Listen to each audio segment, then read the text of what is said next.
സെക്കൻഡിനും മണിക്കൂറുകൾ ശ്വസിക്കുന്ന വായുവിന് കോടികൾ വില പറഞ്ഞ കൊറോണ കാലത്തെ ചരിത്രം നിങ്ങളോട് പറയേണ്ടതില്ല.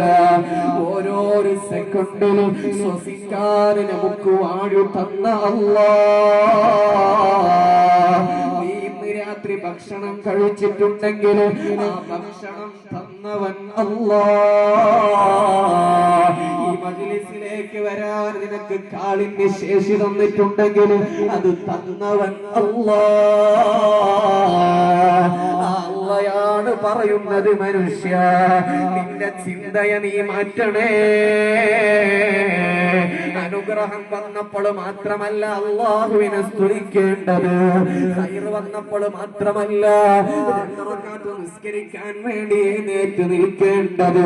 ഖൈറുള്ളപ്പോഴും ഷർറുള്ളപ്പോഴും സന്തോഷമുള്ളപ്പോഴും പ്രയാസമുള്ളപ്പോഴും നിന്നെ പടച്ച അല്ലാഹുവിനെ നീ മറക്കരുതേ. ഇസ്ലാമിന്റെ പേരിൽ പല മുസ്ലിം നാമധാരികളും ഇന്ന് ഇസ്ലാമിന്റെ പല വിഷയങ്ങളും ചർച്ച ചെയ്തെടുത്തു.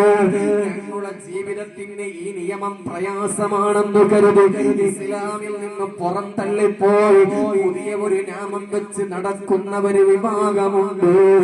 എക്സ് മുസ്ലിം എന്ന പേരിൽ നടക്കുന്ന ആളുകളാണ്.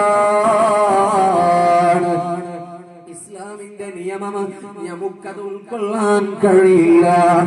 ആണും പെണ്ണും തുല്യരാണ്, അവർക്ക് തുല്യ അവകാശം നൽകണമെന്ന് ഇസ്ലാമിൽ നിന്ന് പുറത്തു പോകുന്ന ഫെമിനിസ്റ്റ് വാദമുള്ള ഒരു വിഭാഗമുണ്ടാകുമ്പോ അല്ലാഹു ഇല്ല എന്ന് പറഞ്ഞ് യുക്തിവാദം പറഞ്ഞുകൊണ്ട് ഇസ്ലാമിൽ നിന്ന് പുറത്തു പോകുന്ന ഒരു വിഭാഗമുണ്ട്.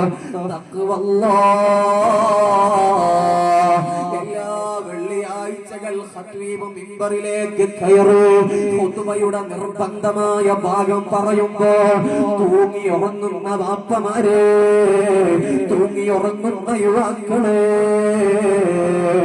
ഖുതുബ കേൾക്കണമെന്നതാ മഹാന്മാർ പല മസലകളും ഖുതുബ കേൾക്കണമെന്ന് പറഞ്ഞ് നിർബന്ധമെന്ന് പറഞ്ഞു ചർച്ച ചെയ്ത പണ്ഡിതന്മാരുണ്ട്. ആ ഭാഗത്തേക്ക് ഞാൻ കടക്കുന്നില്ല.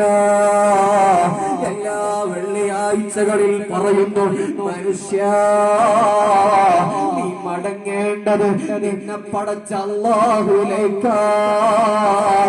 ഫത്തഖുല്ലാഹ് ഹഖ തുഖാതിഹ്, അല്ലാഹുവിനെ ഭയഭക്തിയോടെ പേടിക്കേണ്ടത്